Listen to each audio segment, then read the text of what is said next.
Hi, Bother Brigade. Here's what's bothering me today.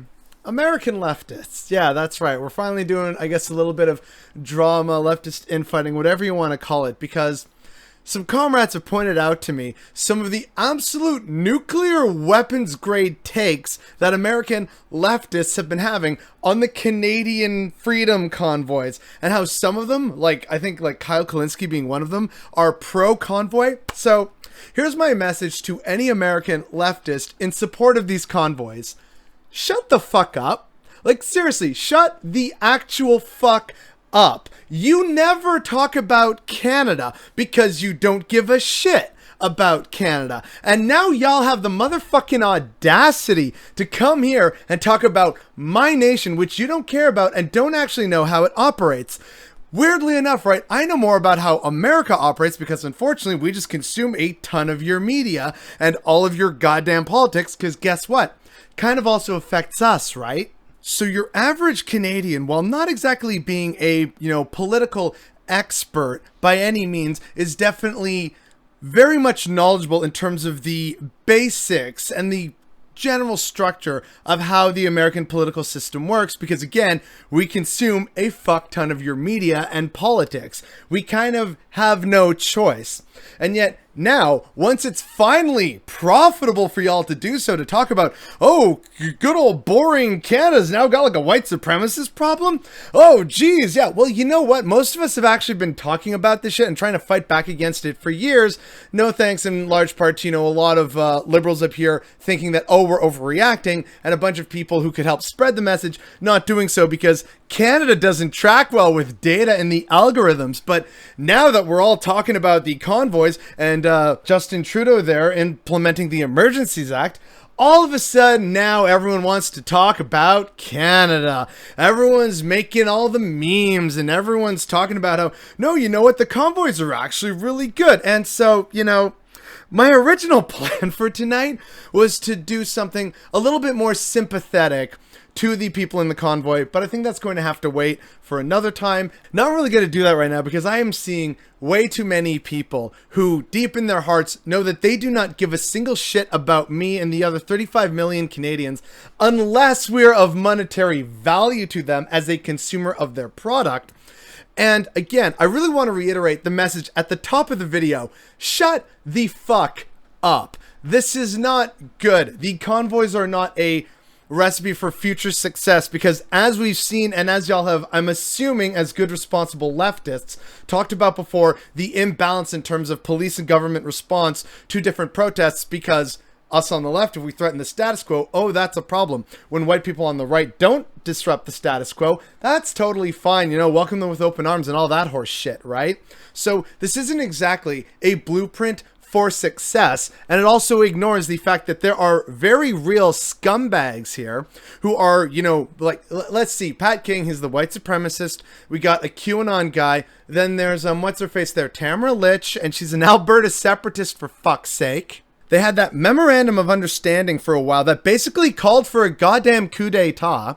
And again, they had that recent push last week, or perhaps even 10 days ago, that push where they were just bombarding the Governor General's office. By the way, real quick, without Googling it, what's the Governor General? What did they do? Please tell me, dear American leftists who are suddenly experts on Canada and the political situation up here. Anyway, so there was all that nonsense that showed that these people really need more than the half-credit civics course that most of us get in high school. And so, unfortunately, right, they are openly calling for, a lot of the people leading this blockade and this push, they are calling for a coup d'etat. And unfortunately, right, the media still doesn't talk about this, and I have huge gripes with the media about that. So both sides, and there's some sympathy to be found here. And yeah, sure, doesn't change the fact that the goddamn organizers are literally asking for a coup d'etat.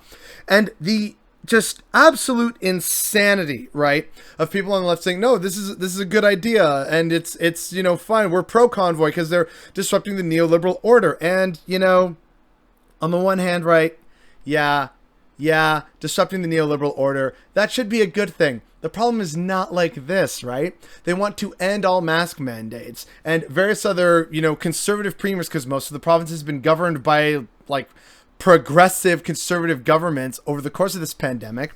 So they, being in charge of public health, have been the ones to basically try and reluctantly do anything remotely good. And so now the Freedom Convoy has basically given them a gift where they can say, oh yeah, you know what, we're going to end it early because clearly people want that. Never mind the fact that testing is way down. So even though it looks like, oh yeah, our numbers are going down, that's because we've made it super impossible for people to actually test who might be positive.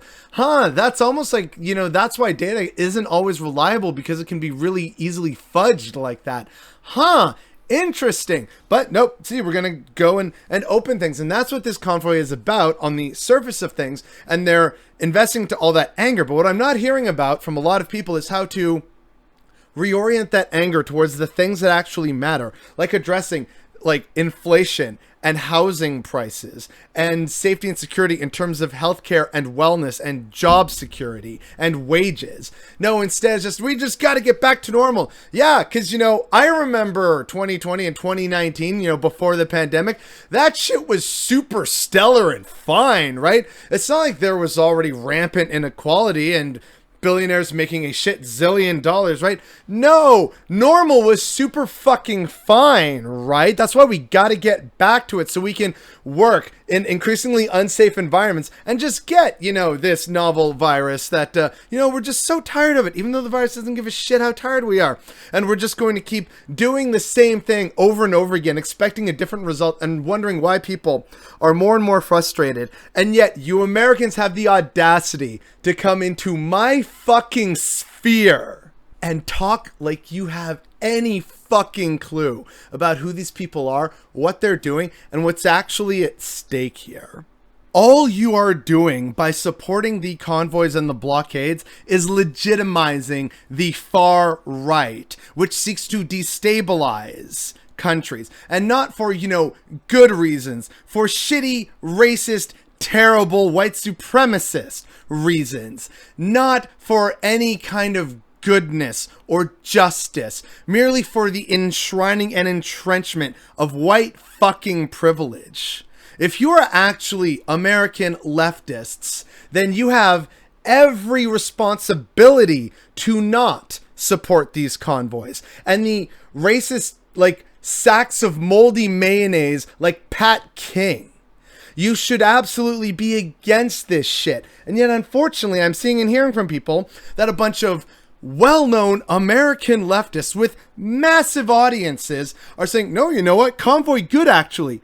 Fuck off. Like, actually. I'm sorry. Normally, I've been very clear about, you know what? We tend to avoid stuff and drama on here, but this is that one exception. You are actively contributing to a problem, to the worsening of democracy and community safety in my fucking country. And you know, unfortunately, that's just kind of par for the course for America, isn't it? Y'all got so tired of destabilizing poor Middle Eastern countries, you're now thinking, what if we destabilize our biggest trade partner and closest best friend geopolitically and just like our literal only next door neighbor of significance that also happens to be overwhelmingly white? Let's just do it for a laugh and let's support it because it's finally financially sound for me to do so, because that's really what this is, right? We all gotta make that bread here in a capitalist economy, right? And so with zero fucking knowledge or tact or care or respect or any kind of real research, y'all are looking at this as, ooh, money opportunity, and you're on the side of the racists and the fascists, as I've proven before in several videos covering this subject. And y'all are doing this openly, practically gleefully, talking about how the convoys are good, which only emboldens them and threatens the livelihoods and safety and security of thousands of Canadians and potentially risks destabilizing the entire country in the near future, which again is your closest main trading partner. Whether people realize it or not, Canada and the US are tied at the hip. If one of us goes down, the other does as well at this point. And no one's really talking about that or realizing it because, again, as for my original fucking point, y'all don't actually know shit about Canada, and y'all don't give a shit about Canada. So kindly stop talking about this shit that you have no idea what you're actually talking about for the sake of money and like internet clout. It's fucking sick and depraved, and it's definitely what's bothering me today.